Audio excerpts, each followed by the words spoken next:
Afternoon, good evening.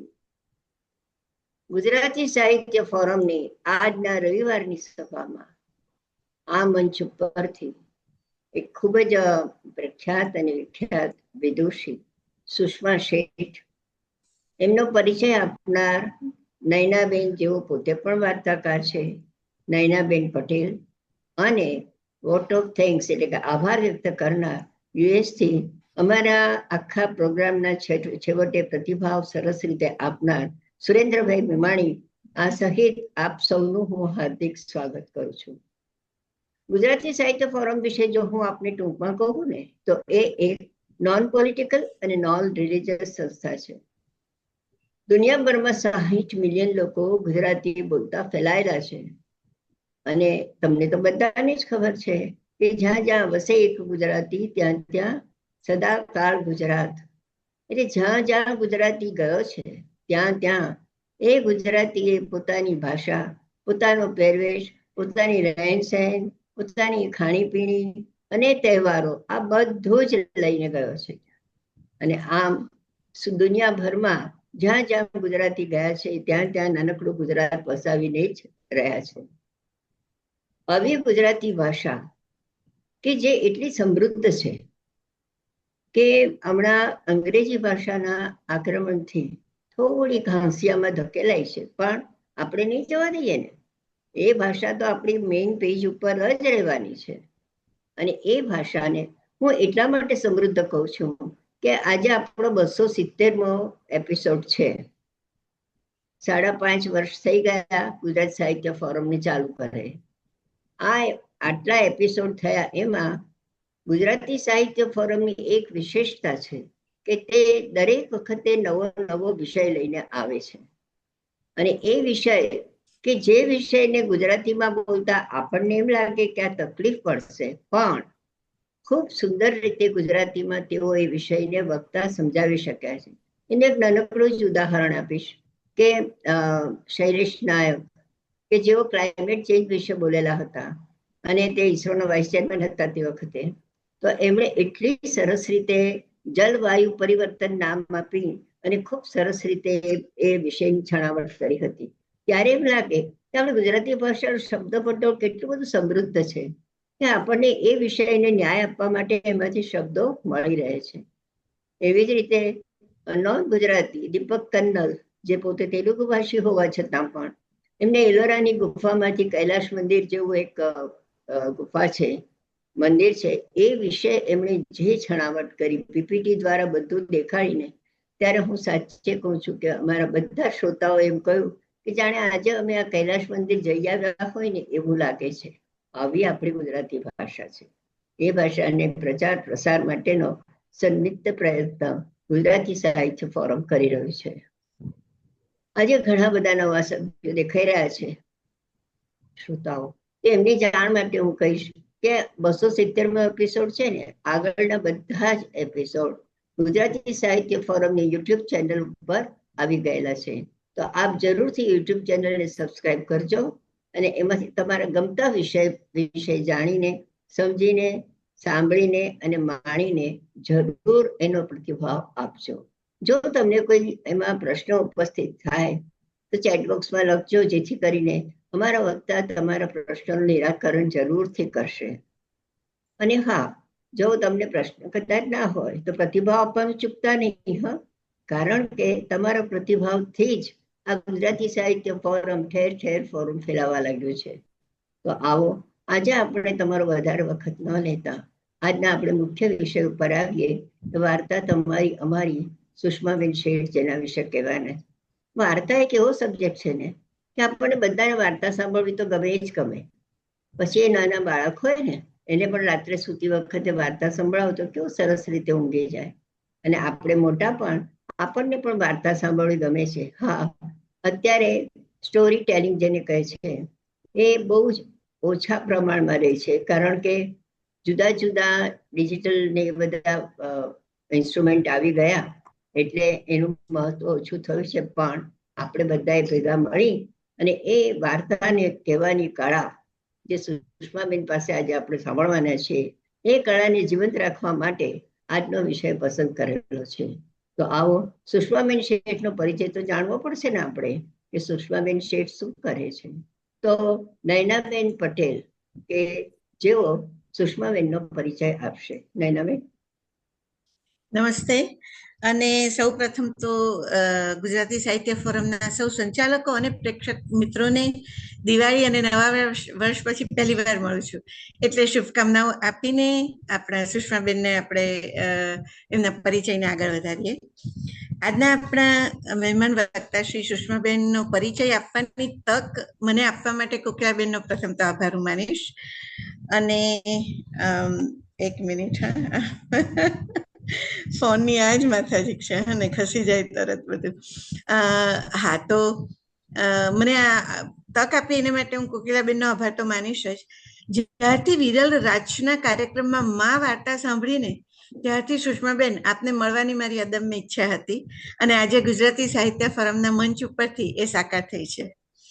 બાળપણમાં જાણીતા લેખક સ્વર્ગસ્થ કાકાશ્રી હીરાલાલ ફોફળિયાના ઘરે વારંવાર મળતા તત્કાલીન લેખકોને સાંભળીને આજના આપણા વક્તા શ્રી સુષ્માબેન શેઠમાં વાર્તા લખવાના બીજ વવાયા હશે. પછી પ્રી પ્રાઇમરી સ્કૂલ શિક્ષકની જવાબદારી સંભાળતા બાળકોને વાર્તાઓ સંભળાવતા સુષ્માબેનમાં વવાયેલા બીજને અંકુર ફૂટ્યા. પહેલા પોતાના પૂરતું જ સીમિત લખતા સુષ્માબેનના હાસ્યલેખને મમતા મેગેઝિનમાં સ્થાન મળ્યું, અને મુંબઈ સ્થિત સાહિત્ય સંસદ માટે કનુભાઈ સૂચકે એમની વાર્તા પસંદ કરી, અને જાણે વર્ષોથી સુષ્માબેનની મનોભૂમિ ફાડીને ઊગું થતા પેલા અંકુર માત્ર વાર્તાની જ નહીં પરંતુ હાસ્યલેખો, નિબંધો જેવી અનેક શાખાઓ વાળું વટવૃક્ષ બની નીકળી ઉઠ્યું. છેલ્લા 6-7 વર્ષોથી જાહેરમાં લખતા આપણા આજના વક્તા શ્રી સુષ્માબેનની કલમમાંથી બે અંતિમ છેડાના રસો કરુણ અને હાસ્યરસને વહેણ મળી ગયું.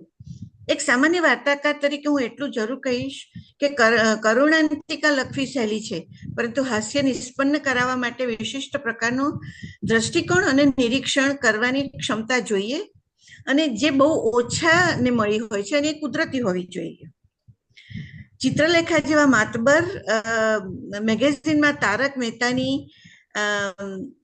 જે તારક મહેતાની કોલમ જે આવતી હતી તેની જગ્યાએ હસગુલા તરબતર લખવાની અને 150 જેટલા એપિસોડ આપવાની ક્ષમતા ધરાવતા આજના આપણા વક્તા શ્રી સુષ્માબેન શેઠને પોષાવાનો આનંદ થાય એ સ્વાભાવિક છે. પછી તો એમની લઘુકથાઓ અને હાસ્યલેખોને કેટલાય જાણીતા સમાચાર પત્રો અને મેગેઝિનોમાં સ્થાન મળતું ગયું. મમતા વાર્તા સ્પર્ધામાં 2 વર્ષ સુધી લાગ લગાટ વિજેતા રહી કેતન મુનશી વાર્તા સ્પર્ધામાં નોંધપાત્રતા મેળવી, અને અખંડાનંદ જેવા માસિકમાં પોતીકો જેવી વાર્તા પ્રગટ થઈ અને દિનકર જોશીનો પુરસ્કાર મેળવ્યો. આ જ રીતે અંજલિ ખાંડવાળા વાર્તા સ્પર્ધા અને જયંત ખત્રી લેખન સ્પર્ધામાં પણ તેઓ વિજેતા રહ્યા. વળી સુષ્માબેનને ગવર્મેન્ટ ઓફ ઇન્ડિયા તરફથી યોજાયેલી લોરી પ્રતિયોગિતામાં ડિસ્ટ્રિક્ટ લેવલમાં દ્વિતીય સ્થાન મળ્યું. બહુમુખી પ્રતિભા ધરાવતા સુષ્માબેનને કચ્છ શક્તિ, બૃહદ મુંબઈ ગુજરાતી સમાજ, ફૂલછાપ, કચ્છ મિત્ર, લેખિની દ્વારા યોજાયેલી નિબંધ સ્પર્ધાઓમાં ઇનામોના હકદાર તેઓ બન્યા છે. એમના 2 પુસ્તકો પ્રકાશિત થયા છે, જેમાં વાર્તાઓ મારી અને તમારી વાર્તા સંગ્રહને ગુજરાતી સાહિત્ય અકાદમી તરફથી પુરસ્કૃત કરવામાં આવી છે, અને અંજુ નરસિંહ પુરસ્કાર પણ એમને મળ્યો છે. એ જ રીતે એમનું બીજું પુસ્તક હસતા રહો હસાવતા રહો ને પણ ગુજરાતી સાહિત્ય અકાદમીમાં હાસ્ય વ્યંગ કક્ષા શ્રેણીમાં પ્રથમ પુરસ્કાર મળ્યો છે. નેક્સેસ એન્ટરપ્રાઇઝ સાહિત્યનો વનવગડો અરસપરસ, ભાવેશ ચૌહાણ વાર્તા સ્પર્ધા, વઢિયાર સાહિત્ય મંચ, કર્મા ફાઉન્ડેશન, અક્ષરનાથ જ્યોતિ કલશ રંગ સાહિત્ય સર્જન અને લેખિની દ્વારા યોજાયેલી વાર્તા સ્પર્ધામાં પણ તેઓની વાર્તાઓ વિજેતા નીવડી છે. પ્રેક્ષક મિત્રો, હું જરા શ્વાસ લઈ લઉં, હજુ તો અડધે પહોંચી છું. રાજાધિરાજ નૃત્ય નાટિકામાં ક્રિએટિવ ડિરેક્ટર વિરલ રાજ સુષ્માબેનની વાર્તાઓના ચાહક છે, અને વાર્તાવાર રવિવારના એમના કાર્યક્રમમાં સુષ્માબેનની ઘણી વાર્તાઓનું ખૂબ જ ભાવવાહી પઠન એમણે કર્યું છે. આ સિવાય ચીયર્સ જિંદગી અને ગુજ્જુ જલસામાં પણ એમની વાર્તાઓને સ્થાન મળ્યું છે. શ્રી રાજુલ દિવાન દ્વારા ઓનલાઈન વાર્તા પઠન છોટી સી કહાનીમાં પણ સુષ્માબેનની વાર્તાઓનો સમાવેશ થયો છે. આકાશવાણી રેડિયો પર પણ વાર્તા પઠન માટે એમને આમંત્રણ મળતા રહે છે.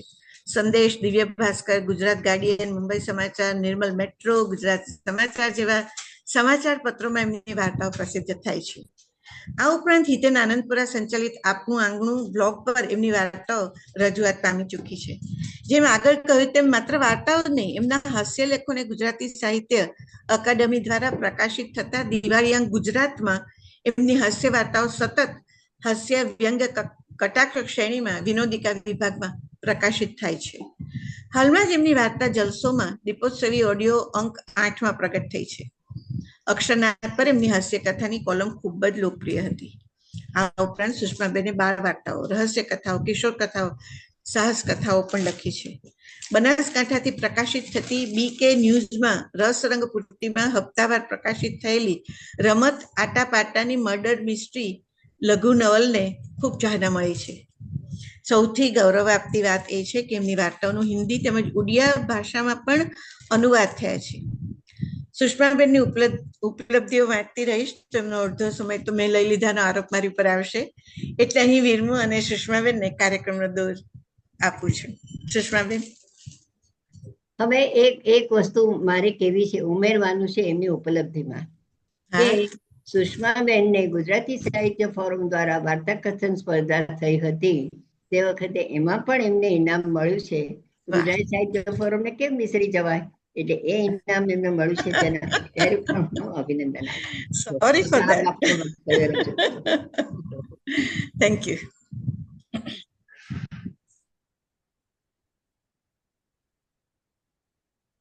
આપ શરૂ કરી શકો છો. આભાર નૈનાબેન અને કોકિલાબેન. ગુજરાતી સાહિત્ય ફોરમ મારા માટે અજાણ્યું નથી, કેમ કે ઘણીવાર અહીંયા હું શ્રોતા તરીકે ઉપસ્થિત રહી છું અને આજે વક્તા તરીકે અહીં આવવાનો ખૂબ મને આનંદ છે. મને એવું હતું જ કે કોકિલાબેન મને ક્યારે કહેશે કે સુષ્માબેન હવે તમે બી તમારું કંઈક વાર્તાનું પઠન રજૂ કરો, પણ એવું છે ને કે અમેરિકામાં ડૉક્ટરની અપોઇન્ટમેન્ટ 3-4 મહિને મળી જાય, પણ ગુજરાતી સાહિત્ય ફોરમમાં આવવું એટલે થોડું અઘરું છે. હું મારી હાસ્ય કથા તેમજ બીજી એક કરુણ કથા પણ છે, બધા જ જોનરમાં મેં લખ્યું છે, એટલે જે સમય પ્રમાણે હું રજૂ કરીશ. શરૂઆતમાં તો એક આજે વરસાદ જેવો મોસમ અહીંયા વડોદરામાં અને મુંબઈમાં ને બધે છે, એટલે મને એક મુક્તક યાદ આવ્યું નાનકડું. ઝાપટું આવ્યું અચાનક યાદનું, ઝાપટું આવ્યું અચાનક યાદનું, ઠેઠ અંદર સુધી પલળી ગયો હું. વાદળની બૂંદોએ તો માટીને મહેકતી કરી દીધી, વાદળની બૂંદોએ તો માટીને મહેકતી કરી દીધી, પણ દિલની યાદોએ તો પાપણોને વહેતી કરી દીધી.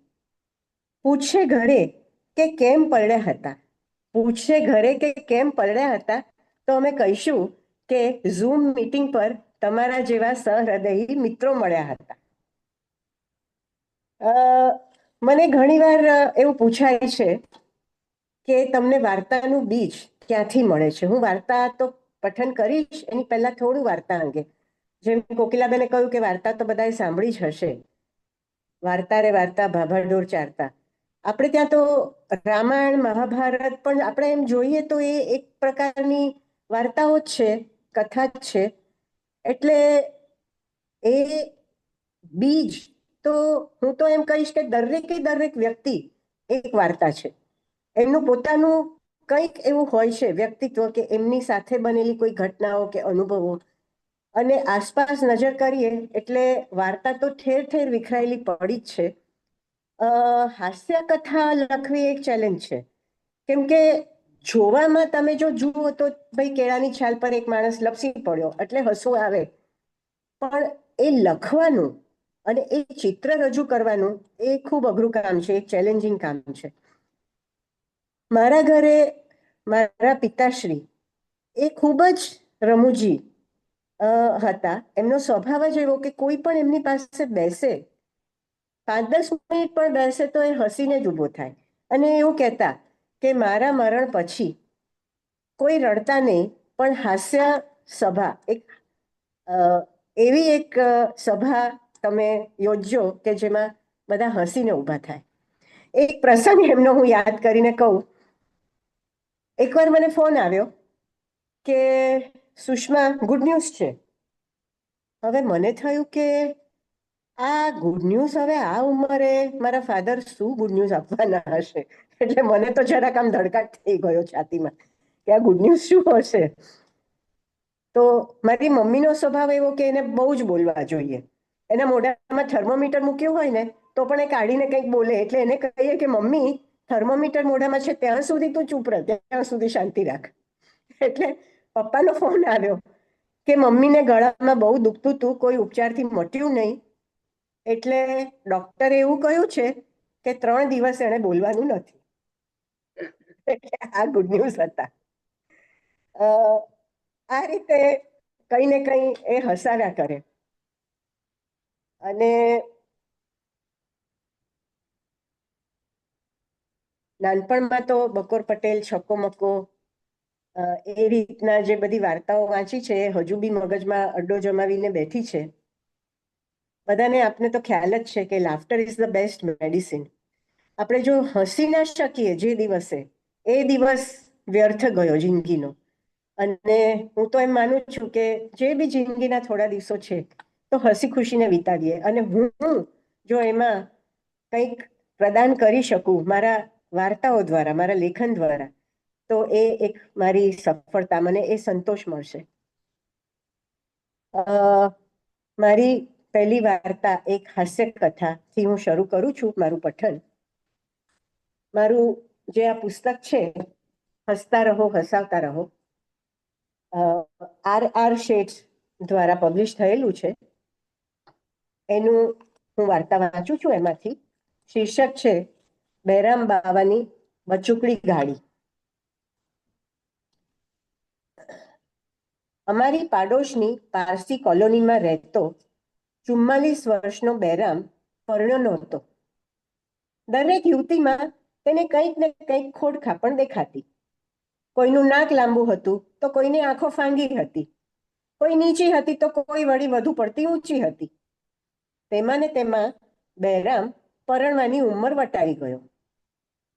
લાડી નહીં મળી તો કઈ નહીં બાવા, ગાડી તો લઈ લો.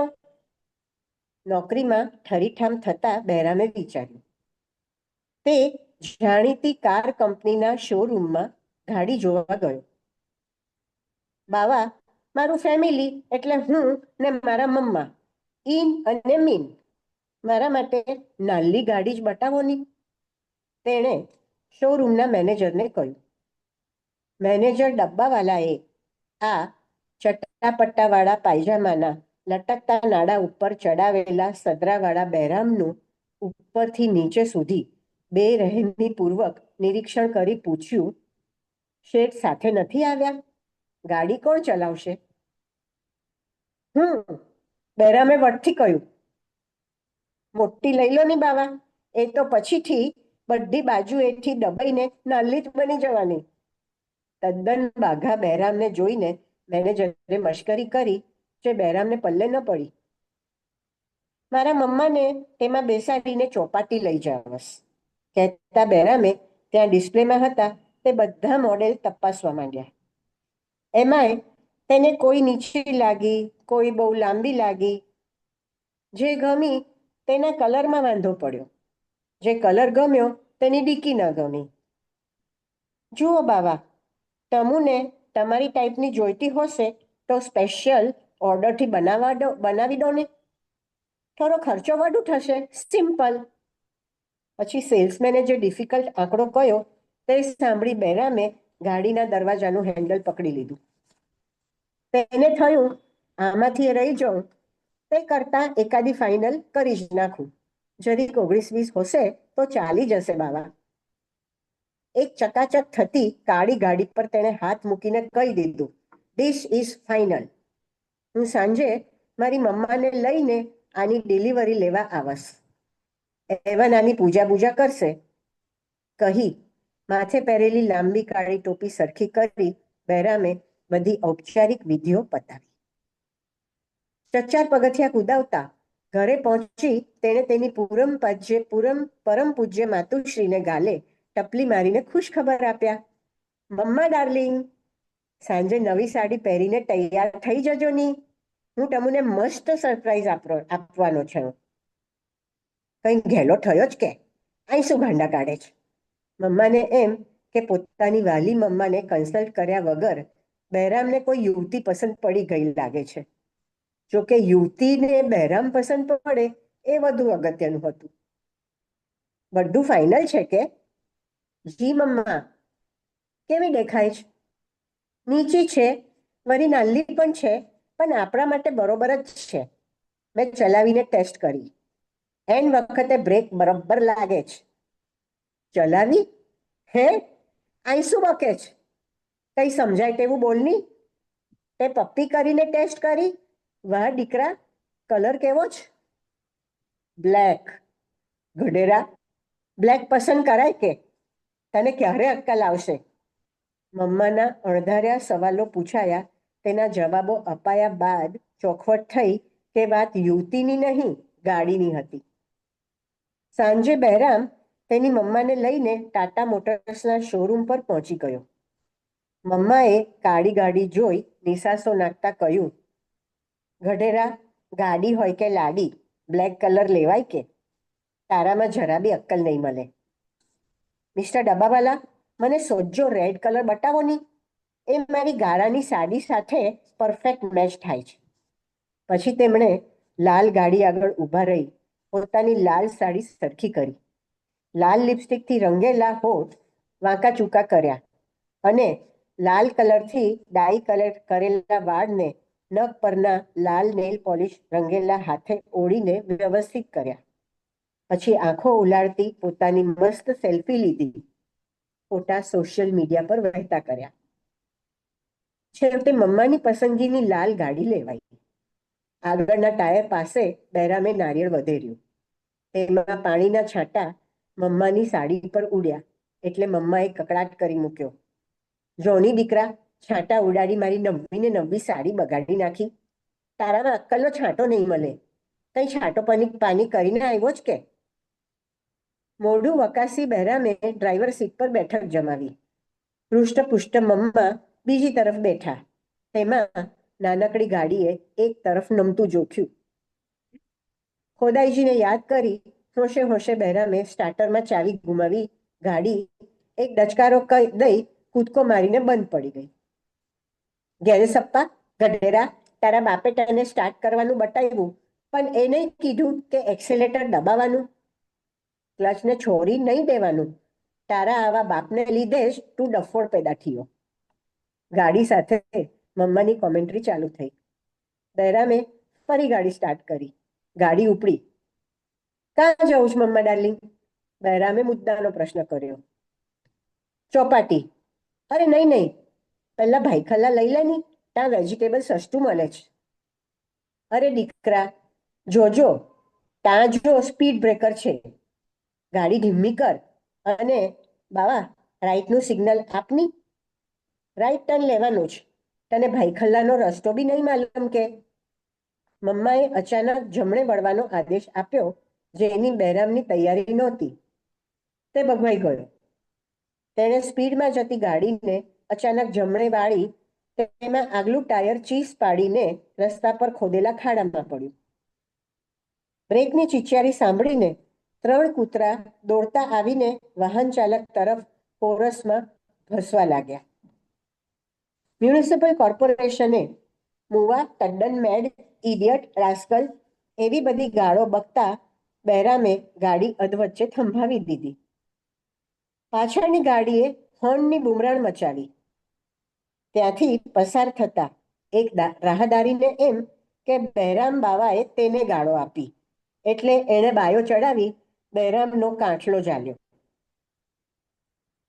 તું ક્યાં સમજતા તપને આપકો? તેણે દોરડા તતડાવી પૂછ્યું. હે? બહેરામ ગઢ નહીં પડતા બાગા બહેરામે ભગવાઈને પોતાની ઓળખાણ આપી. બેલા હે તો કાન મેં મતીન લગા, હમ તોતલા હું, હમકો ગાલી નહીં દેને કા ક્યા? એ સાંભળી કદાવર મમ્મા બહાર નીકળ્યા. મેરા દીકરા કો તુમ હાથ લગાયા? પડછન મમ્માએ ધક્કો મારી તોતળાને ખાડામાં પાડ્યો. બતાવો બતાવો, ખાડામાં પડેલા તોતળાએ ચીસાચીસ કરી મૂકી. ક્યાં બતાવો? હમેરે કો તુમ પહેલા રાસ્તા બતાવો. हमारा मम्मा नॉन स्टॉप बोलता, चुप भी नहीं रहता, बाबा हम रास्ता भूल गया. બહેરામે તોતળાને ખેંચીને બહાર કાઢવા માંડ્યો. પેલાએ બીજા હાથે બહેરામનું લટકતું નાડું પકડ્યું. મમ્માનું ધ્યાન તે તરફ ગયું. એ બબુચક, मेरा દીકરા का इज्जत का फालूडा करता है, उसको छोड़नी, नहीं तो हम तुम्हारे पे केस ठोकेगा. एक तो इसने नवी नक्कोर गाड़ी को खाड़ा में डाल दिया. મમ્માએ સમય સૂચકતા વાપરી બહેરામની ઇજ્જત લૂંટાતી બચાવી દીધી. મમ્મા, મેં તો બ્લેક ગાડી પસંદ કીધી હતી, તેને કોઈની નજર નહીં લાગે એના વાસ્તે. આ લાલ રંગ બેકાર છે, એટલે જ વળી ગાડી ખાડામાં પડી. જોની, તમને માટી ડાવને કલરની સમજ નહીં પડતી. હવે લવારી બંધ કર, અહીં બાજુમાં બેસી જા, ગાડી હું ચલાવસ. જાજરમાન મમ્માનો હુકમ છૂટ્યો. પોતાની ટોપી સંભાળતો બહેરામ સંકોચાઈને બાજુમાં ગોઠવાયો. મમ્માએ ગાડી સ્ટાર્ટ કરી. રિયર વ્યૂ મિરરને વ્યવસ્થિત એંગલમાં ગોઠવી વાળ અને મેકઅપ મઠાર્યા. ફોટો લેની દીકરા, આમ મારું થોબડું શું જોયા કરે છે? મમ્માએ બહેરામ તરફ ચહેરો ફેરવી લાલ લિપસ્ટિક રંગેલા હોઠ પર હાસ્ય રેલાવ્યું. તે જ વખતે એક અડિયલ ગધેડો રસ્તા વચ્ચે ઊભો રહી ગયો. મમ્માનો પગ બ્રેક દબાવે તે પહેલા ગાડીએ ગધેડાને દબાવ્યો. પેલો હોંચી હોંચી કરતો જાતભાઈની મદદ માટે ભૂંક્યો. મમ્માએ ઓચિંતી બ્રેક મારી, તેમાં પાછળથી આવતી ગાડીનું બમ્પર ડીકીને અથડાયું. બહેરામ ગધેડો બચાવવા અને મમ્મા પાછળનાને ધમકાવવા ગાડીમાંથી ઉતર્યો. નવી લાલ ગાડીમાં બંને તરફ ગોબા પડી ગયા. જોયું ને મમ્મા, આ લાલ કલર અનલકી છે, બધા જોઈને ભડકે છે, બહેરામે મોઢું બગાડતા કહ્યું. અનલકી તો તું છે દીકરા, તારો બાપ કુંડલી જોઈને ભવિષ્ય કહેતો હતો. એવને કીધેલું કે તારી લાઈફમાં લાડી અને ગાડીનું સુખ નહીં મળે. એવને ફિરોઝ અંકલને કીધેલું કે એ બહુ નહીં જીવશે. તે અંકલ તો હજુ જીવે જ, પણ તારો ડેડી પોતે જ ટપકી ગયો. લે, આ ગાડી તારી ફેવરેટ હોય તો તું જ ચલાવની. મમ્માએ સામી ચોપડાવી. માંડ પાછળ અથડાયેલી ગાડીવાળા સાથે માંડવાળ કરી ઘરઘરાટી બોલાવતી બહેરામની ગાડી આગળ વધી. ગભરાયેલા બહેરામે સેકન્ડ ગિયરમાં 20ની સ્પીડે ગાડી હંકારી રાખી.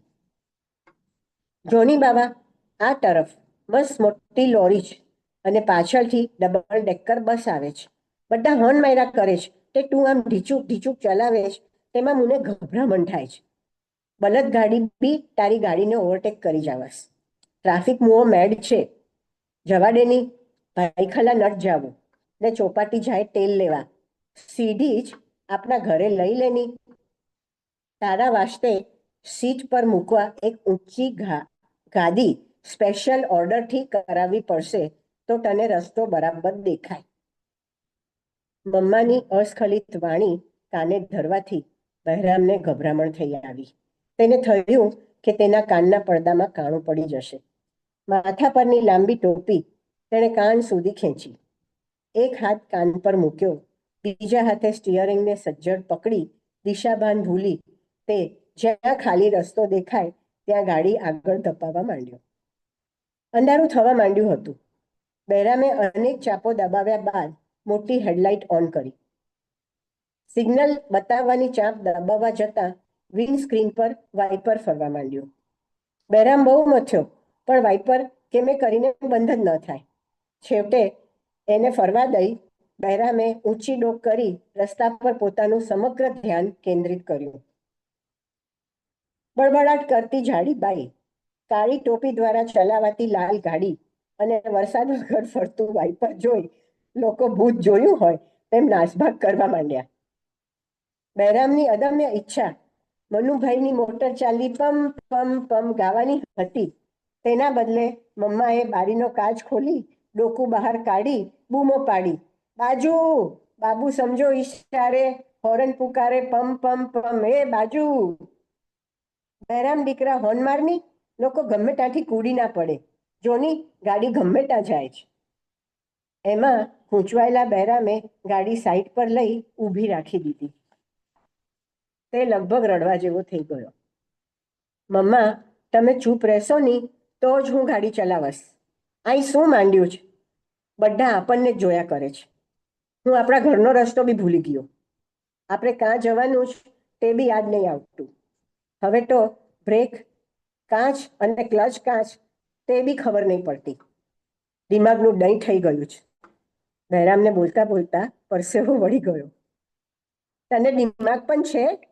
તું જન્મ્યો તારે ડૉક્ટરને ડાઉટ હૂટો. મમ્માને આવું બોલે જ જોની.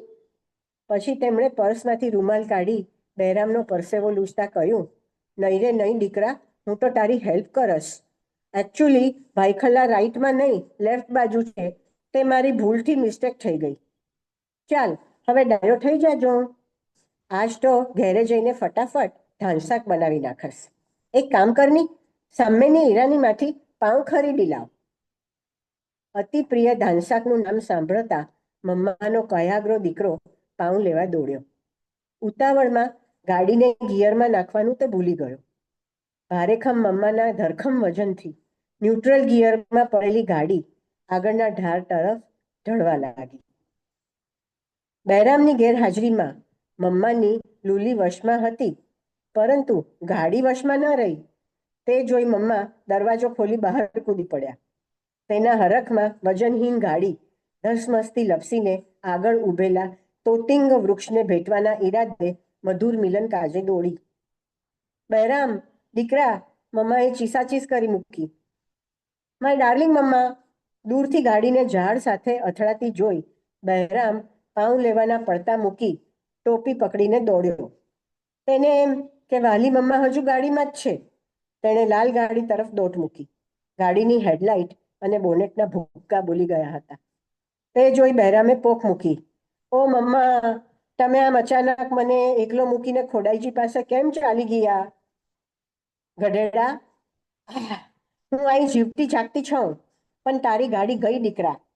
ઓહો, પીડાને લીધે હુંકારા બોલાવતી મમ્માએ ખભે લટકાવેલી પર્સમાંથી હેરબ્રશ કાઢી વાળ ઓળ્યા, લાલ લિપસ્ટિક કાઢી હોઠ રંગ્યા.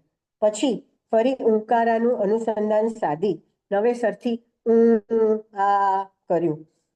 હાલ બેહાલ ગાડી પાસે ઊભા રહી તેમણે સેલ્ફી લીધી. તે સોશિયલ મીડિયામાં પોસ્ટ કરી લખ્યું, our new car met with an accident. ધડાધડ લાઇક્સ મળવા માંડી. થમ્સઅપ અને સ્માઇલીના સિમ્બોલ્સ મળ્યા. કોઈકે રડતા ચહેરા મોકલ્યા. પડું પડું થતી મમ્માને હાથનો ટેકો આપી બહેરામ બોલ્યો, પપ્પાસ પ્રેડિક્શન વોઝ રાઇટ મમ્મા. મારા નસીબમાં લાડી અને ગાડીનું સુખ નહીં મળે. તેની આંખમાં આંસુ ચમક્યા. પણ તારી મમ્માનું છે નહીં. ચલ દીકરા, ટેક્સી બોલાવની, આપણે ઘેર જઈએ. તો પછી આ ગાડીનું શું માઈ? એને અડધા ભાવે OLX પર વેચવા મૂકી દે. ફોટા નીચે લખજે, મોડેલ એકદમ નવું વાપર્યા વગરનું સોજ્જું છે. આગળ પાછળ જરી કમથી ઠોકાઈ છે. ગાડી સાથેની તારી સેલ્ફી બી મૂકજે નહીં. પણ મમ્મા, તેનો કલર બરોબર નથી, કઈ બહેરામે ટેક્સીને હાથ હલાવી રોકી. પારસી કોલોની લેલો નહીં બાબા, તે બબડ્યો. તેણે ટેક્સીની પાછલી સીટ પર બેઠક જમાવી. બિચારી લાલ ગાડી તેને વિલે મોડે જતા જોઈ રહી. બહેરામે મોટેથી ગાડી પરનું લોગો વાંચ્યું, ટાટા.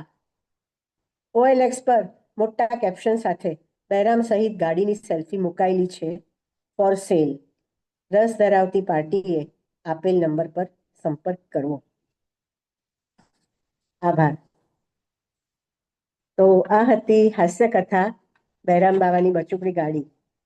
આજે આ મંચ પરથી વક્તવ્ય આપતા હું કોકિલાબેનનો અને રિંકી, અલકાબેન સૌનો આભાર અને સૌ શ્રોતા મિત્રોને પણ હું ખૂબ અભિવાદન મારું. અને આગળ મારી એક બીજી વાર્તા વાંચું એ પહેલા નાનકડી જે વાર્તાવારનો નયનાબેનને ઉલ્લેખ કર્યો એમાંની જ એક બહુ સરસ વાર્તા, એક પત્ર. એ મને વાંચવી ગમશે અને મને આશા છે કે તમને પણ ખૂબ જ ગમશે.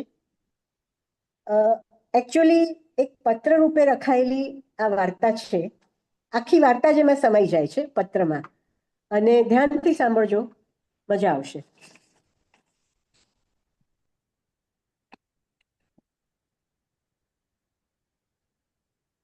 લઘુકથા છે, શીર્ષક એક પત્ર. ટ્રેનવાળા ભાઈ, આ પત્ર સાથે મેં ચોરેલું તમારું પરત મોકલ્યું. પેન્ટના પાછલા ખિસ્સામાં ડોક્યું કાઢતું જોઈ મારા વળ્યા હતા. સરસ કાંડા ઘડિયાળ, ગળામાં ટાઈ અને નવા શર્ટમાં સજ્જ તમને જોઈ મારી ઉતરી સીધો હું ઘરે પહોંચ્યો.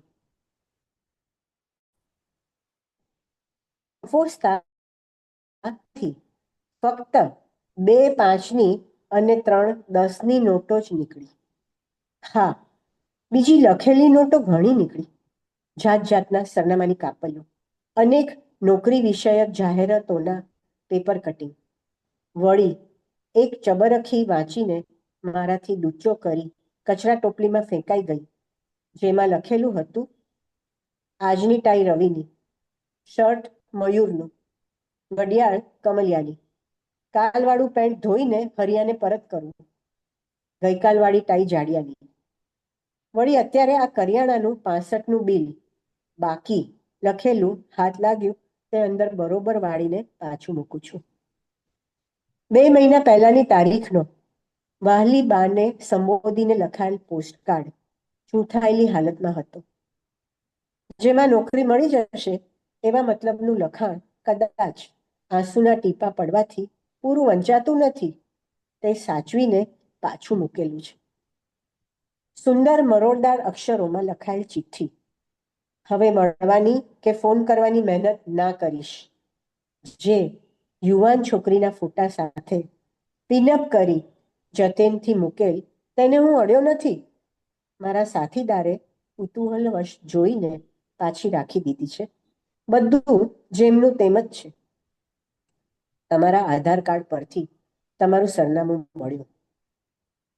500ની 2 નોટો જોઈને ચોંકતા નહીં. મેં મૂકી છે મારા ગજા પ્રમાણે. તમારું ગજવું ચોરવા માંગ્યું હતું, પરંતુ મજબૂરી ચોરી લઉં છું. કદાચ ફરી મળીએ તો સમજાવીશ કે હવે મારા વિચારો, મારા જીવનની દિશા બદલાઈ ગઈ છે. લિખતમ જીવનભરનો આભારી, એક પાકીટ ચોર. આ હતી એક પત્ર સ્વરૂપે એક નાનકડી વાર્તા. મને લાગે છે સમય છે એક બીજી નાનકડી. સમય છે, ઘણો સમય છે. ના, મારી બીજી વાર્તા તો હું વાંચું જ છું. આવી જ એક નાનકડી એક વાર્તા છે, પ્રતિકાત્મક વાર્તા છે, લઘુકથા જ છે, અને એ શબ્દ સૃષ્ટિમાં છપાઈ હતી. ગુજરાત સાહિત્ય અકાદમી દ્વારા શબ્દ સૃષ્ટિ પ્રકાશિત થાય છે. આ વાર્તા પણ ખૂબ જ લોકચાહના પામી છે. લઘુકથા છે, શીર્ષક છે સેકન્ડ ચાન્સ. ફરી ઉગ્ર બોલાચાલી થઈ અને આરુષી ઘરનો દરવાજો પછાડી ચાલતી થઈ. આ વખતે એ પગે પડે તોય પાછું નથી જવું. પેલા મારા કોલેજના ફ્રેન્ડ મનોજને ત્યાં જતી રહું. નોટ શ્યોર, બટ કદાચ એ મને ચાહતો હતો, હજુ એ ચાહે છે. વિચારી આયુષી ઝડપથી દાદર ઉતરવા ગઈ. તેમાં સેન્ડલની પાતળી પટ્ટી તૂટી અને પગ મચકોડાય. ઉફ, આ રીતે આગળ નહીં ચલાય. અને તે લંગડાતે પગે નજીકના મોચી પાસે જઈને ઊભી રહી ગઈ. જલ્દીથી સાંધી આપો. આરુષીએ તૂટેલી પટ્ટીવાળી સેન્ડલ મોચી તરફ ફંગોળી. આ તો મજબૂત છે બેન, બસ પટ્ટી જ તૂટી છે. બોલો, સાંધી દઉં કે ચોંટાડું? મોચીએ સેન્ડલ હાથમાં લેતા પૂછ્યું. ચોંટાડવાના 10 થશે અને સાંધવાના 20. આ જૂની છે, બીજી નવી લઈ લઈશ. એમ કર, હાલ પૂરતી ચોંટાડી દે. અરે 10 માટે ના વિચારો બેન, એવી સરસ સાંધી દઈશ કે પછી જરાય વાંધો નહીં આવે. તમારે નવી ખરીદવાની જરૂર જ નહીં પડે ને. આ ક્યાં ખરાબ છે? અને હા, ચોંટાડેલી પટ્ટીનો ભરોસો નહીં. એ સાંભળીને સહેજ વિચારીને આરુષી બોલી પડી. સારું, લાંબી ટકે તેમ કર ભાઈ. એમ કર, સાંધી જ દે. કદાચ નવી ડંખે તો. મનોમન બોલી કંઈક વિચારી આરુષીએ પગમાં સેન્ડલ ચડાવી. બરાબર સંધાઈ ગઈ છે અને જોડમાંની બીજી તો મજબૂત છે જ. હવે વાંધો નહીં આવે. મોચીએ કહ્યું. તે વાક્ય વાગોળતી આરુષી મલકી પડી. પછી કંઈક વિચારી આરુષીએ પાછા પોતાના ઘર તરફ ડગ માંડ્યા. અને સંસારમાં તેના સંધાયેલા મને તેને આગળ બોલવા ન દીધી અને તેણે પોતાના ઘરની Mr and Mrs Arushi Pranav Desai લખેલી નેમ પ્લેટ પર ટકોરા માર્યા. ઘરનો દરવાજો તરત જ ખુલી ગયો. આભાર. હવે હસવાની વાર્તા આવી, કંઈક બીજી ફેમિલી સ્ટોરી આવી, સંબંધોની વાત આવી. એક બીજી વાર્તા થોડી ટ્રેજિક છે. મને થયું કે જુદા જુદા રસની વાર્તાનું પઠન કરું તો ગમશે. અને આ વાર્તાને પુરસ્કાર મળેલો મમતા વાર્તા સ્પર્ધામાં.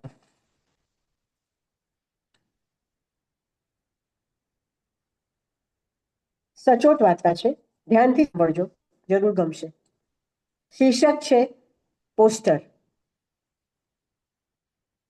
ભાદરવાના મેળામાં મહાલતા લોકોના કોલાહલે ગામ આખાને જીવંત કરી મૂકેલું.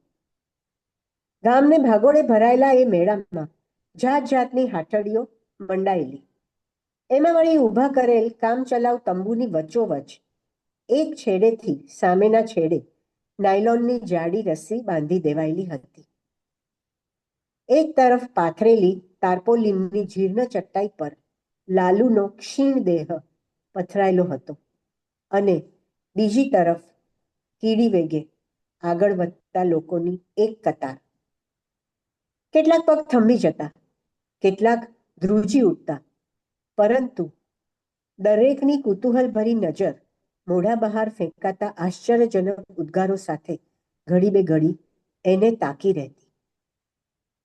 જીર્ણ કંતાનમાંથી બનાવેલા એ તંબુની બહારથી સંભળાતો કેશવનો ઘાંટો દરેકના કાનમાં પડઘાયા કરતો. દેખો દેખો, દુનિયાની અજોડ અજાયબી. આવો એક નજરો નજર જુઓ અને આવો કુદરતનો કરિશ્મા. ફક્ત 10 રૂપિયામાં.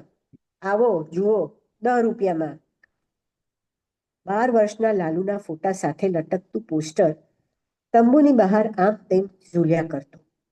વારે ઘડીએ હવાથી ફફડતા એ પોસ્ટરને કેશવે 2 હાથે પકડીને ફરી સરખું ચોંટાડ્યું. આ કોણ છે? અમુક બાળકો નિર્દોષપણે પૂછતા, જેના જવાબમાં લાલુને પોતાને ખબર નહોતી. વિચિત્ર પ્રાણી, કુતૂહલ જગાવનાર જીવતી જાગતી વસ્તુ, માનવ કે માત્ર શ્રાપિત જીવ? કપાળ કૂટીને એના બાપે કહેલા શબ્દો માથામાં મરાતા હથોડાની જેમ વાગીને મનને આહત કરતા રહેતા.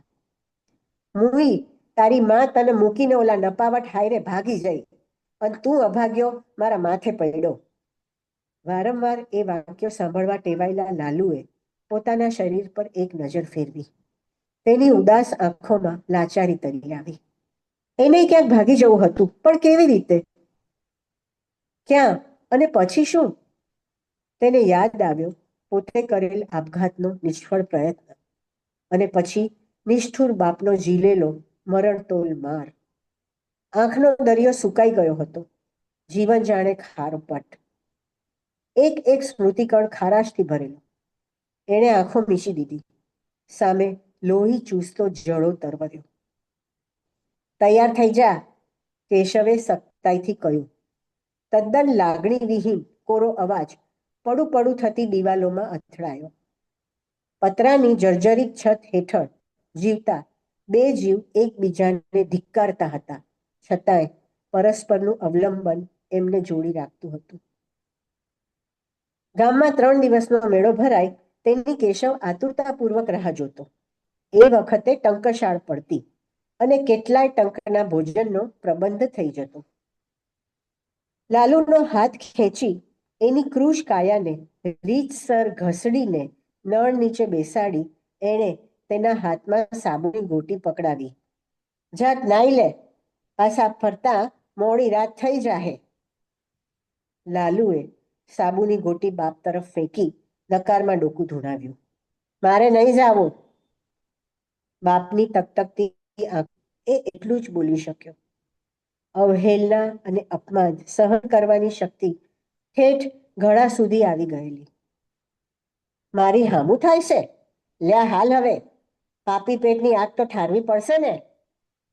તુચ્છકારથી બોલાયેલા વાક્યો સાંભળવાની લાલુના બેડોળ કાનને ટેવ પડી ગયેલી. બરડેથી બહાર નીકળી આવેલી ખૂંદ અને ધડ સાથે જોડાયેલા 3 લબડતા પગને લાલુએ જમણા હાથ વડે ઘસડી બહાર ધકેલ્યા. ઠૂંઠા ડાબા હાથમાં શર્ટની લટકી રહેલી બાઈ જોઈ તેના ગળામાં એક ઊંડો નિશ્વાસ ફેંકાયો. ધૂળવાળા મેલા ઘૂંચડા જેવા વાળ, એમાં બાપ મન ફાવે ત્યારે કાંસકો ફેરવી આપતો, બાકી તો પોતે અરીસામાં જાતને જોઈ મોઢું ફેરવી લેતો. કાંઈ જ કરવું ગમતું નહોતું.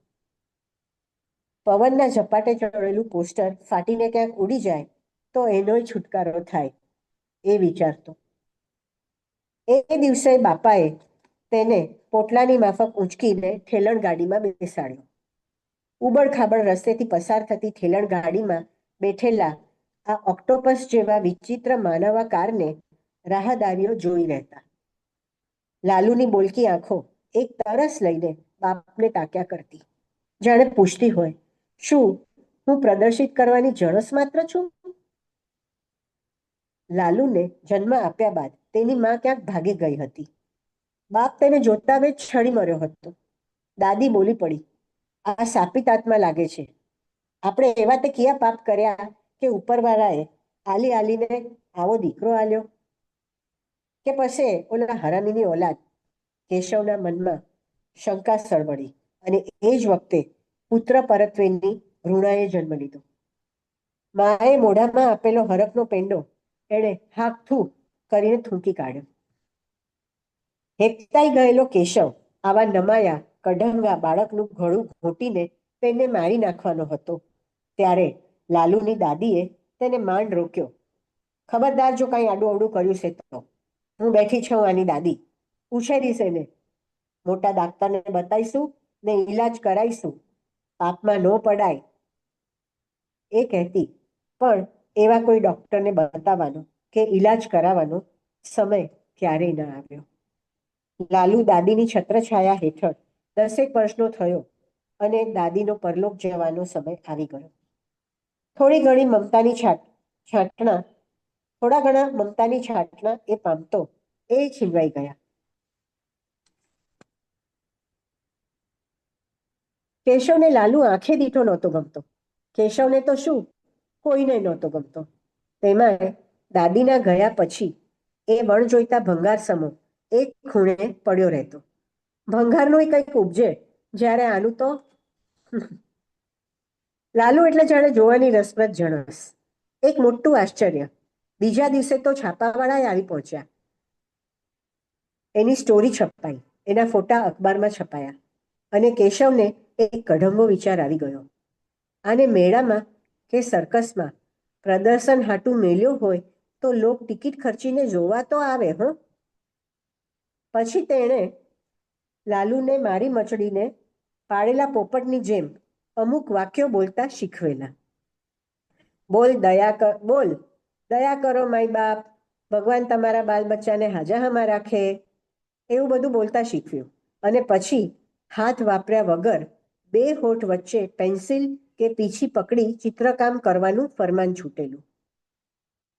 લાલિયા, કાંક એવું કરી બતાય કે લોક પૈસા ફેંકે ને તમાશો દેખે. લાલુ કરતો. લોકોની સહાનુભૂતિ અંકે કરવાના બદલામાં બાપ એની તરફ બિસ્કિટ, બ્રેડ, શાક અને લુખી રોટલી ફેંકતો. બાપ સિવાય મારું બીજું સે કોણ વિચારીને લાલુ જાતને આશ્વાસન આપતો. કુદરતી સૌંદર્યના ચિત્રો દોરતા લાલુ પોતાની શારીરિક કુરૂપતા વિસરી જતો. અસ્ત થતા સૂર્યની આભા, રંગીન પુષ્પોથી લચી પડેલી ડાળખી, શાંત તળાવમાં ચંદ્રનું પ્રતિબિંબ, મુક્તપણે વિહરતા સુંદર પક્ષીઓ. આસપાસની સૃષ્ટિ સુંદર છે, રંગોથી ભરેલી છે એવું એને ભાન થતું ગયું. બાપ પરત્વેનો અણગમો વિસરી દઈ પછી તો લાલુ કુદરતના રંગો પીંછી વડે કાગળ પર ઉતારવામાં ઓતપ્રોત થઈ જતો. જાંબલી, લીલો, નારંગી, ગુલાબી, આહા, દુનિયા સુંદર રંગોથી તરબતર હતી. લાલુ એક એક રંગ પકડી લેતો, પોતાનું સર્જન જોઈને હરખાતો અને કુદરતે કરેલ દોષયુક્ત સર્જનને એ આનંદના રંગોમાં જબોડીને ઓગાળી દેતો. પણ ઊંડે ઊંડે એને થતું, ક્યાંક કંઈક કશુંક ખૂટે છે. લાલુને ખોલીમાં પૂરીને કેશવ દાડીએ જતો. એની કમાણીથી પેટમાં દારૂ ભરાતો અને લાલુની કમાણીથી પેટ ભરાતું. કેશવ દારૂ નહોતો છોડી શકતો અને લાલુ બાપને નહોતો છોડી શકતો. હવે તો આ બધું ગોઠી અને ગાંઠી ગયું હતું અને એ મેળામાં, સર્કસમાં, ફૂટપાથ પર કે મંદિર પર ગોઠવાઈ જતો. લાલુની નામના ચોમેર ફેલાવા માંડી. ભીખ નોય, આ તારું કોમ છે, સમજો. જેમ જેમ સમજણો થતો ગયો તેમ તેમ લાલુને સમજાઈ ગયું કે આખી જિંદગી આ જ કામ કરવાનું હતું. ઢસડાતા શરીર સાથે પોતે ઢસડો કરવાનો હતો, છૂટકો જ નહોતો. એ દિવસે પેલા ભલા માણસના શબ્દો એના કાને ન પડ્યા હોત તો આવા કલ્પનાતીત વિચારો પણ ન કર્યા હોત. એના ચિત્રોનું પ્રદર્શન જોવા આવેલ એક માણસ કેશવને કહેતો હતો, મારા સાહેબ શહેરમાં મોટા સર્જન છે, એ તારા દીકરાને હારું કરી દેશે, એકવાર આવીને બતાવી જાઉં. સાહેબ બહુ દયાળુ છે, ગરીબોના મફત ઇલાજો કરી આપે છે. એમ? કેશવને ખાસ રસ નહોતો તોય પૂછાઈ ગયું. હાસ તો એક બાળકને હાથમાં 6 આંગળીઓ હતી, તે હરખી પહોંચ કરી આલી.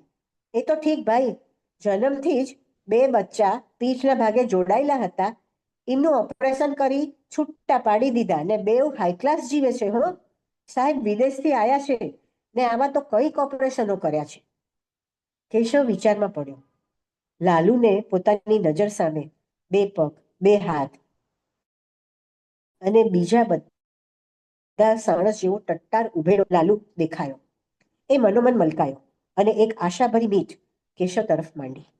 મનમાં પ્રગટેલ આશાનો દીપ તેનો બાપ એક જ ફૂંકથી હોલવી દે તેમ હતું, કારણ કે કેશવને મફતમાં થતી કમાણી પર પાણી ફરી જતું લાગ્યું. સોનાના ઈંડા આપતી મરઘી જેવી હોય તેવી, પણ એની કતલ ન કરાય, એને પાળી રાખવી પડે એવું તો એ સમજતો હતો. લાલીઓ હાજો હમો થઈ જાહે તો એનું જોવા કોણ આવે? મેલા કેશવના મનમાં મેલો વિચાર ઝબકી ગયો. ચોડાયેલી ગંધાતી પથારીમાં એ આળોટતો રહ્યો. નભમાં આખી રાત જાગતા ટમટમતા તારા સાથે લાલુ પણ જાગતો રહ્યો. એક ખૂણે તૂટી વાળી પડેલો લાલુ વિચારતો હતો, પછી તો હું સ્કૂલમાં ભણવા જઈશ, મારે દોસ્તારો થશે ને હું બાપા હારે દાડીએ જઈશ. તારા હાથમી ગયા પણ એ સોનેરી દિવસ ઉગ્યો જ નહીં. લાલુ પૂછતો રહ્યો, બાપુ આપણે મોટા ડાક્ટર પાસે ક્યારે જાશું? આતુરતાના જવાબમાં ઉતરતી ગાળો વરસતી, બેહી રે સાનો માનો, આપણને એ ન પોહાય, કઈ આડું અવડું થશે તો કોણ જવાબદાર? હે, ભગવાને સમજી વિચારીને શરીર આલ્યું છે, એનીમાં મીન મેક ન કરાય. લાલચુ કેશવના સ્વાર્થમાં ક્રૂરતા ભળી. વાત્સલ્યનો છાંટો ધોમધકતા લોભ પર પડીને વરાળ થઈ ગયો. પોસ્ટર તરફ નજર કરી એણે ગળામાં ચોટેલા ગળફાને હાથું કરી થૂંકી કાઢ્યો. લાલુની આંખો છલકાઈ ગઈ, પણ હોઠ પર હાસ્ય રમતું રહ્યું. ભાગ્યને કોસવાથી કંઈ જ વળે તેમ નહોતું. કેશવ દારૂ પીને એલફેલ બબડતો હતો. એક કોઠડીમાં વસતા એકબીજાને આધારે જીવતા બે જીવ છેવટે નિદ્રામાં સરી પડ્યા. અડધી રાત્રે લાલુને કાને બાપનો પીડાથી કણસતો સ્વર પડ્યો. લાલુ! કેશવના અવાજમાં દર્દ હતું. ઉલટીઓ કરી કરીને બેવડ વળી ગયેલો કેશવ જમીન પર ફસડાઈ પડ્યો હતો. મને પાણી આલ, પાણી આલ, માંડ બોલાયું. કેશવે બે હાથે પોતાનું પેટ પકડી લીધું. લાલુ બાપને જોતો રહ્યો. પાળેલા કૂતરાને માણસ ઉચકારીને બોલાવે, એની તરફ તિરસ્કૃત નજરે ખાવાનું ફેંકતો બાપ, એને મળમૂત્રમાં સબળતો છોડીને બહાર નીકળી જતો બાપ, બરડે લાત મારીને જગાડતો બાપ, એના દેહને પ્રદર્શિત કરીને રૂપિયા ઉસળતો બાપ. ભૂતકાળ એને નજર સામે દેખાયો. આંખ મીચીને એ પડખું ફરી ગયો. પાણી! એ આર્ધ્વ સ્વર નાનકડી ઓરડીમાં ફરી પડઘાયો. લાલુએ આંખો ખોલી. પાણીની તરસના કરુણ પોકારે એના હૃદયને જળઝળાવી મૂક્યું. એક હાથ વડે લૂલા પગ ઘસડીને એ આગળ વધ્યો. જેમ તેમ કરી માટલીમાંથી પવાલું ભરી તેણે કેશવના મોઢામાં પાણી રેડ્યું. સદા અંગારા વરસાવતી કેશવની લાલગુમ આંખો અર્ધ જાગ્રત અવસ્થામાં ઉઘાડ બંધ થઈ. મારા દીકરા! રેડાતા પાણીએ કેટલું બધું પલાળી દીધું. બાપુ, તમે મને દીકરો કીધો? દીકરો? તમને કાંઈ ન થવા દો. હું તમારી પાસે છું ને, તમારો દીકરો. લાલુને આવું કહેતો સાંભળી કેશવની ગંગા જમના વહાવતી આંખોએ ઓશિકું ભીંજવી દીધું. પોતાને તાકતી લાલુની બે ભીની આંખોમાં કેશવને એક એવી તરસ દેખાઈ કે જેણે એના સમગ્ર ચેતાતંત્રને હચમચાવી મૂક્યું. પહેલી વાર કેશવે લાલુના માથે પ્રેમથી હાથ પસવાર્યો.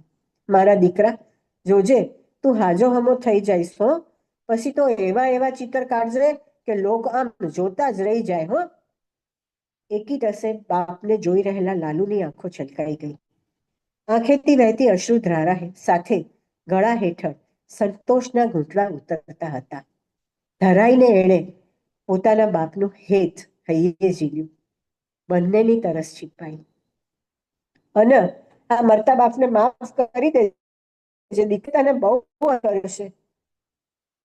એક વાત કહું, તમે મને એકવાર ગળે વળગાડશો? સાંભળતા જ ડગમગતો કેશવ પરાણે બેઠો થયો અને દીકરાને ભેટી પડ્યો. ખોલીની દિવાલો સ્નેહભીની થતા ખીલી ઉઠી. મારા ચિત્તરમાં ખૂટતા તા એ રંગ પૂરાઈ ગયા હો બાપુ. મારે બીજું કાંઈ ન જોવે. હવે તો એવા ચિત્રું કે લોક મોંમાં આંગળા નાખી દે. મારા આશીર્વાદ છે. મોટો ડાક્ટર તને હાજો હમો કરી દે. લે હાલ, આજ તું મારું મોઢું ચિત્તર, કેશવે કહ્યું. બે હોઠ વચ્ચે પીંછી પકડી ચિત્ર દોરતા લાલુને કેશવ તાકતો રહ્યો. ઝાકળ બાજેલી એની બે આંખોમાં પૈસા કમાવાની લાલસા નહોતી. એને હૈયેથી વહેતી હતી ગર્વ અને હેતની લાગણી. લાલુએ હંમેશા કુદરતી સૌંદર્યના ચિત્રો ચિત્ર્યા હતા. આજે એ બાપનો ચહેરો ચિતરી રહ્યો હતો. આંખો દોરતા એ સહેજ અટક્યો અને બાપની આંખોમાં ડોકાતા ભાવ જોવા એ ઊંધો ફર્યો. એ આંખોમાંથી નીતરતો સ્નેહ ખોબે ખોબે ઝીલાયો અને પછી ચિત્રમાં આબેહૂબ કંડેરાયો. એણે પાછળ ફરીને જોયું. કેશવે આંખો મીચી દીધી હતી, કાયમ માટે. લાલુના બે હોઠ વચ્ચે પકડાયેલી પીંછી છટકી ગઈ. કેશવના ચહેરાનું એ અધૂરું ચિત્ર પોસ્ટર બનીને લાલુના મનોમસ્તિષ્કમાં છપાઈ ગયું, કાયમ માટે. બાપુ! લાલુએ ચીસ પાડી. તું મને ગમતો તો હો. સાચું કહેજે હો. હું તને જીવથી વાલો હતો ને. બોલ બાપુ, બોલ ને. હું તને વાલો હતો ને. આક્રમણ કરતા લાલુએ કેશવના મૃતદેહને હલબલાવી મૂક્યો. આ વાર્તા અહીં પૂરી થાય છે. આભાર. આશા છે કે તમને ગમી હશે. એક વાર્તાકાર તરીકે સંવેદનો, ચિત્ર ઊભું કરવું, વર્ણન, પરિવેશ, સંવાદો, જે પાત્રો છે એના વ્યક્તિત્વને રજૂ કરવું શબ્દો દ્વારા, એ વાર્તાકારે કરવાનું હોય છે. કરુણાંતિકા હતી એટલે છેલ્લે શું બોલવું એ ખ્યાલ આવતો નથી, કારણ કે લાગણીઓથી સભર હૃદય અત્યારે કશું બોલવા માંગતું નથી. ખૂબ સુંદર વાર્તા શબ્દ ન કહેતા ખૂબ સુંદર એક જીવનો જે જીવન તમે આલેખ્યું બાપ ને દીકરાનું, એ ખરેખર પ્રશંસનીય હતું. એ જ પ્રમાણે બેરામમાં પણ ખૂબ મજા આવી કે બેરામ ગાડી લાવ્યો અને કાળા ને લાલ રંગમાં ગડબડ થઈ ગઈ અને ગાડી ભટકાઈ ગઈ. એટલે એ પણ એક સરસ તમે રજૂઆત કરી વાર્તાની. મેં પહેલા જ કહ્યું એમ વાર્તા કથનમાં તમને ઇનામ મળેલું જ છે સાહિત્ય ફોરમમાંથી. આજે તમે વધારે ઇનામને પાત્ર નીવડ્યા છો, કારણ કે ખૂબ સરસ. અમારી આગળ તમે જયારે વાર્તા કહી ને ત્યારે સામે એક જણ ચિત્રપટ રજૂ થતું હોય એવું લાગતું હતું. એ ખૂબ સરસ રીતે તમારી વાર્તાની રજૂઆત થઈ. ચેટ બોક્સમાં ઘણા બધાએ પ્રશંસા લખેલી છે કે ખૂબ સરસ રજૂઆત છે. હવે વાર્તાનું પઠન કરીએ ને એમાં જલ્દી પ્રશ્ન હોય નહીં, કારણ કે વાર્તા હોય એમાં વાર્તા એટલે વાર્તા, એમાં પ્રશ્ન ના હોય. છતાં આજે હું એક પ્રશ્ન પૂછીશ કે તમે જ્યારે વાર્તા લખો છો અને જે પાત્ર વિશે વાર્તા લખતા હો એ પાત્રમાં તમે તન્મય થઈ જાઓ છો કે પાત્રથી બહાર રહીને વાર્તા લખો છો? ના, પાત્રમાં પ્રવેશ થઈ જાય છે, જાણે અજાણે પણ. અને જ્યાં સુધી એ વાર્તા પૂરેપૂરી ન લખાય ત્યાં સુધી એ પાત્ર પણ ઘુમરાયા કરે છે મગજમાં, કે એ પાત્રની જગ્યાએ જો હું હોઉં તો હું શું કરું, કે એ વ્યક્તિ કઈ રીતે વિચારે, એ રીતનું તો મનોમંથન ચાલ્યા જ કરતું હોય છે.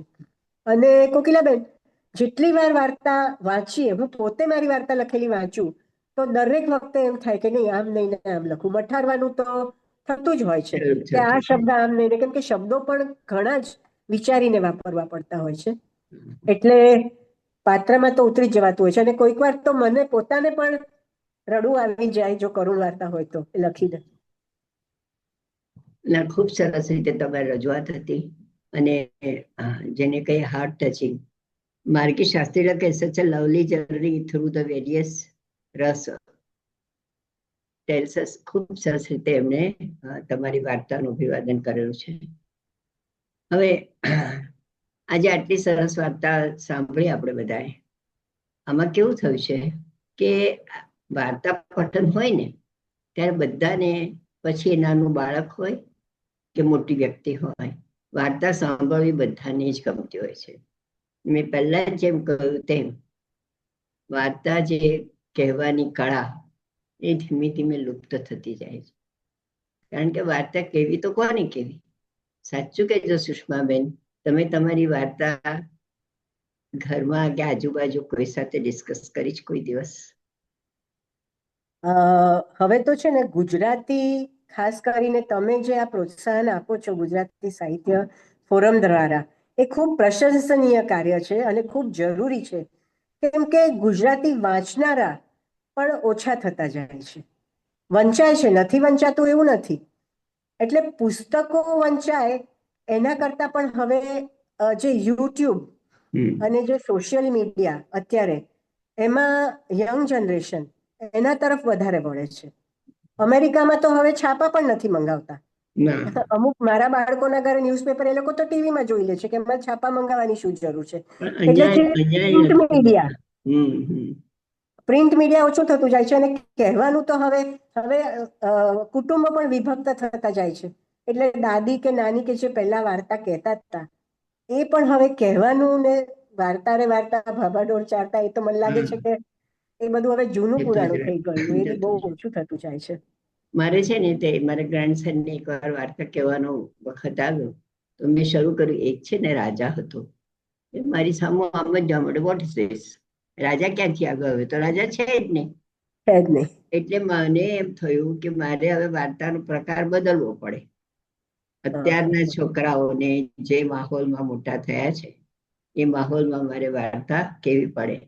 પણ એક વસ્તુ બી છે કે વાર્તા દ્વારા છે ને બાળકોનું ચારિત્ર છે ને એનું ગઠન થાય છે વાર્તા ઘડતર થાય. વાર્તા દ્વારા. અને હા. એ બહુ જ જરૂરી છે અત્યારે, કારણ કે વાર્તા કહેનારા રહ્યા નથી, અને જે કહે એ સાંભળનારા નથી, કહેનારા હોય હા. એને. હા. એટલે બીજું કે તમે વાંચવા કરતા આ રીતે સાંભળવાથી વધારે એ યાદ રહે છે. યાદ રહે. અને કેવું થયું છે કે વાર્તા તમે સાંભળો ને એટલે, ને ખરેખર જો એમાં જો તન્મય થઈ ગયા, તો મેં તમને કહ્યું હમણાં ચિત્રપટની જેમ રીલ જતું જ જાય આગળ, કે આવું થયું આવું થયું આવું થયું. જ્યારે વાંચવામાં જલ્દી એવું નથી થતું. અત્યારે મને ઘણા એવું કહે છે કે તમારી વાત સાચી નથી, પણ મને એવું લાગે છે કે વાંચવાનો એ ઓછો થઈ ગયો છે ટ્રેન્ડ. હા. એ બહુ ઓછા લોકો હવે વાંચે છે. બધાને આમ જોઈએ છે જલ્દી જલ્દી. તમે જો વાર્તાનું મોરલ કહી દો તે સાંભળવા તૈયાર થશે, પણ આખી વાર્તા સાંભળવા તૈયાર થતા નથી. નથી. આના એટલે લીધે જ એક બીજો પ્રકાર માઇક્રો ફિક્શન. હું માઇક્રોફિક્શન. માઇક્રો ફિક્શન પણ લખું છું.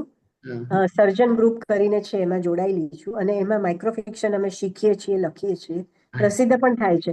એને એક પેલી તમે એક સિગરેટ પી લો કે એક ચાનો કપ પૂરો કરો એટલી વારમાં વંચાઈ જાય એવી નાનકડી ટચુકડી વાર્તાઓ માઇક્રો ફિક્શન છે. એ પણ અત્યારે બહુ જ પોપ્યુલર થઈ છે, કેમ કે તમે કહો છો ને ફાસ્ટ યુગ છે, એમ બધાને જલ્દી જલ્દી બધું ફાસ્ટ જોઈએ છે. જલ્દી જલ્દી. આપણે ત્યાં વાર્તામાં યાજ્ઞિક અને અધોર્ય એ લોકો આવી ગયા હા. માઇક્રો ફિક્શન વાર્તામાં, અને ખરેખર સરસ. અને મેં તમને કોઈ ને બધાને બહુ લાંબુ લાંબુ કશું જ ગમતું નથી, જલ્દી જલ્દી જલ્દી જોઈએ છે કશું પણ. અને બીજું તમને કહું કે અમે ભણતા ને ત્યારે ક્વેશ્ચન પેપર એક પાનાનું કે બે પાનાનું હોય પરીક્ષા વખતે. અત્યારે તો આખી બુકલેટ આવે છે, કારણ કે બધામાં 4 ઓપ્શન આપતા હોય, એટલે આમ ક્વેશ્ચન પેપર પણ બુકલેટ જેવું થઈ જાય છે. એટલે તમે જેમ કહ્યું તેજીની ટકોરો છે અત્યારે, એક જ ટકોરાની જરૂર છે એવું છે. ખેર, ખૂબ સરસ વાર્તા પઠન થયું, અને હજુ તમારી વાર્તા બીજી વાંચવા માટે પણ અમે આપને જરૂર બોલાવીશું. મને આ મંચ પર આવવાનો ખૂબ જ આનંદ થયો, અને આપ સૌનો સમગ્ર ગુજરાત સાહિત્ય ફોરમમાં જે પણ છે બધાનો હું આભાર માનું છું. હવે આમાં નૈનાને કંઈક કેવું છે. શું છે નૈનાબેન, બોલો.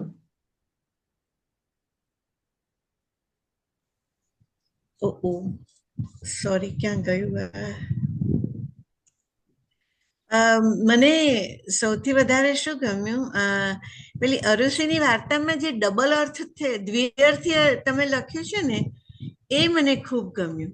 કે મોચી જે, હા, કે મોચીની સાથે જેનું વાર્તાલાપ થાય છે, એની અંદર આખા એને જે સલાહ આપવા માટેની જે તમે આખી એક નવી રીત શરૂ કરી છે, ખરેખર બહુ જ ગમી એ પણ મને. Thank you. સરસ. હવે આપણને એમ થશે સુષ્માબેને તો આજે આપણને વાર્તાના પ્રવાહમાં બરાબર જકડી લીધા છે. તો હવે આ જે સંસ્કૃતિ અને રાણીનું છે એ આવતા રવિવારે ભારતના 9 વાગે આપ સૌને આમંત્રણ છે. જરૂરથી આવજો. અને રશિયન કવિયત્રી શું લખે છે, રશિયનની જે લાગણીઓ છે, લાગણી તો માનવ માત્રની સરખી હોય એ તો હું 100% માનું છું. રડવું કે હસવું બધાને સરખું જ આવતું હોય છે, પણ લાગણીના જે વેવ્સ છે એ ઘણા બધા જુદા જુદા હોઈ શકે છે. એમાં આપણે આવતી વખતે સાંભળીશું. હવે આટલું સરસ સુષ્માબેને વાર્તા પઠન કર્યું. વાર્તાને કહેવી ને એ પણ એક કળા છે, અને એ કળા સુષ્માબેને હસ્તગત કરેલી છે. એના માટે હું અભિનંદન જરૂર આપીશ સુષ્માબેન તમને. હવે આપણે સુરેન્દ્રભાઈને વિનંતી કરીશ, યુએસમાં રહે છે તેઓ, કે તેઓ આજના પ્રસંગને અનુરૂપ વોટ ઓફ થેન્ક્સ કરે, આભાર વ્યક્ત કરે. સુરેન્દ્રભાઈ. આભાર કોકિલાબેન, ગુજરાતી સાહિત્ય ફોરમનો, કે તમે મને આજે આભાર વ્યક્ત કરવાની તક આપી. સુષ્માબેન, તમારો કેટલો આભાર માનું, એની તો કઈ હદ નથી. એ રીતે કે તમે આજે અમને 4 વાર્તાઓ રજૂ કરીને રસ તરબોળ કરી દીધા. એમાં ખૂબી તો ક્યાં હતી કે કોકિલાબેને કહ્યું તેમ, અને મને ખાતરી છે કે બધા શ્રોતાઓનું ધ્યાન પડ્યું જ હશે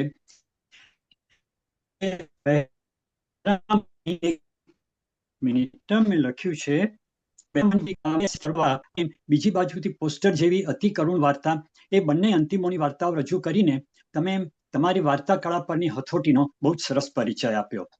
માત્ર પરિચય આપ્યો એટલું જ નહીં, પણ આટલા બધા લોકોના અભિનંદનના સંદેશા આવ્યા છે આ સ્ક્રીન ઉપર, અને મારે જે કહેવું હતું તે હું મારી આભાર વિધિમાં કહું છું કે ખરે જ બહુ મજા આવી. અને ઉપરાંત બે જે લઘુ કથાઓ કહી, એક પત્ર અને સેકન્ડ ચાન્સ, એમાં પણ તમારી વાર્તા કથનની ખૂબી અને વાર્તા લેખનની ખૂબી બંને છતી થઈ.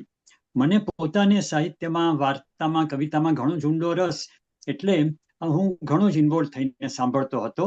અને મને ખાતરી છે કે હું એકલો જ નથી, બધા શ્રોતાઓએ માણ્યું. મને એક બીજી વાત શું ઘણી સરસ લાગી, અને તે માટે હું તમારો આભાર જ નહીં, અભિનંદન પણ તમને આપું છું કે તમારું જે નિરીક્ષણ છે, જેમ દરેક સારા લેખક લેખિકાનું હોય છે, એ રીતે એ નિરીક્ષણ બાબત પણ તમને ધન્યવાદ ઘટે છે. હું મુંબઈનો અને પારસીની સ્કૂલમાં ભણ્યો છું, અને તમે જે આ પારસી વાતાવરણની જે રીતે વાત કરી, જે રીતે એની માં પારસી ભાષામાં કહે છે, અને બહેરામનું અને એની માનું જે ચિત્ર રજૂ કર્યું, આપણે કોકિલાબેને જેમ કહ્યું તેમ આપણે ચિત્રપટ જોતા હોઈએ એવી રીતે વાર્તા અમારા કાને પડતી હતી, એ સાથે જ માનસપટ પર ચિત્રપટ રજૂ થતું હતું એની સાથે જ. અને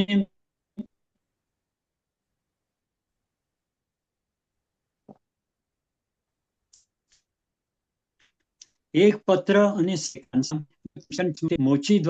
મોચીના પાત્ર દ્વારા તમે જે કહેવડાવ્યું, અને એક પત્રમાં જે પાકીટ ચોરે જે કહ્યું, મારે પુનરાવર્તન કરવાનો કોઈ મતલબ નથી, પણ તમે જે રજૂઆત કરી ખરે જ બહુ સરસ.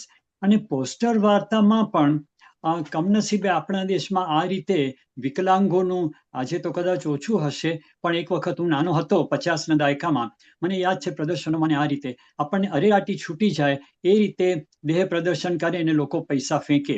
પણ એ બાબતને તમે વાર્તામાં ગૂંથી લઈને બાપ અને દીકરા વચ્ચેનો જે સંબંધ હતો, કે બાપ જન્મભર એને ધિક્કારતો રહ્યો, અને દીકરો છેવટે આજ મારું નસીબ છે એમ કરીને સ્વીકારતો રહ્યો, અને છેક છેલ્લે એનો હૃદય પલટો બાપનો થયો. અને તેવે વખતે દીકરાએ પણ એનો પણ જે રિસ્પોન્સ હતો, અને જે રીતે તમે રજૂઆત કરી, વાહ! તો તમારો આભાર જરૂર માનું છું કે, અને સાથે મેં કહ્યું તેમ તમે અભિનંદનના પણ અધિકારી છો. સૌ શ્રોતાઓનો આભાર તો ખરો જ. નયનાબેન, તમે પણ સુષ્માબેનનો વિસ્તૃત પરિચય આપ્યો, તમારો પણ આભાર. અને સૌનો આભાર. મેં પણ આજનું સત્ર ખૂબ આનંદથી માણ્યું. Thank you. Thank you. સરસ. આપણી જે સફર છે એને અહીંયા આપણે અલ્પ વિરામ આપીએ છીએ, કારણ કે નવા સ્ટેશને તો જવાનું છે આવતા રવિવારે. હવે સુષ્માબેન, અમે લોકો છે